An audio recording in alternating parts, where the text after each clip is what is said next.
So one of the things that always comes up when traveling is like, how do you maintain enjoyment for what you do? Like, how do you still get the thrills from going from place to place, dotting around? And it always comes up because when you meet travelers, especially in kind of non-conventional terrains, often people have been traveling for a long time, and it's a topic that is pretty common.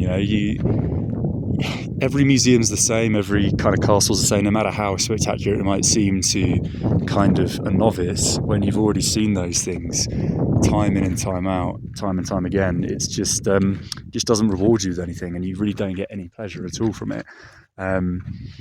So really the only way to kind of gain that dopamine hit, if you like, that buzz that you initially have when traveling, that you see all these teenagers kind of experiencing for the first time when they see the Taj Mahal or a little local Indian restaurant in some fucking jungle somewhere. It's like, wow, look, how novel this is. I mean, I remember those days. I don't remember what it was like to feel them, because it's actually been so long to experience these kinds of buzzes. It just doesn't, you don't get the kicks anymore. I've been traveling for so long that it's very rare now to actually get something that's like, yeah, you get that little tingle.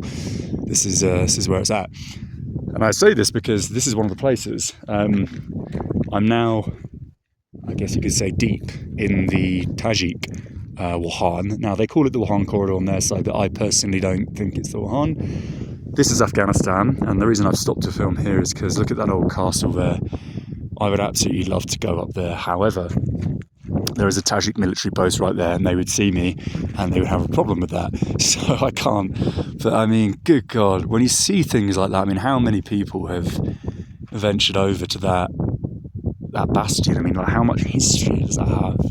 Like, that's just that is the buzz of travelling, to be somewhere that nobody goes.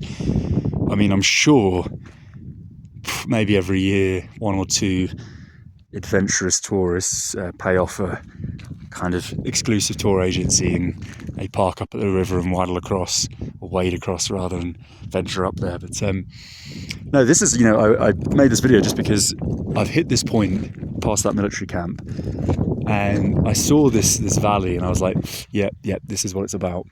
Yeah, this is what it used to be about. This is what it's about. Occasionally, when you go to places you haven't seen before that are very exclusive and very novel, and yeah, it's just absolutely fantastic. I mean, all of this is Afghanistan here now. The river is the boundary, and yeah, that's why you have all these encampments and stuff, and just hardly anyone ventures here. And I was lucky. I left at 7:30, having camped the night in the as I said in the previous video, in those kind of semi-ruined Dakas. And the first car to drive in my direction this morning was a guy who was delivering a little puppy.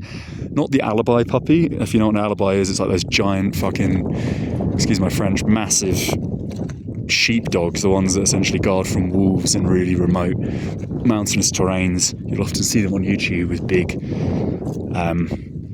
like steel collars with spikes, just to emphasise their prowess. But it's the other one. There's 2 of them. You get the blonde ones as well. They're equally as big. They're very, very popular. In fact, I think they're more popular as kind of sheepdogs, both in Asia and North America and elsewhere.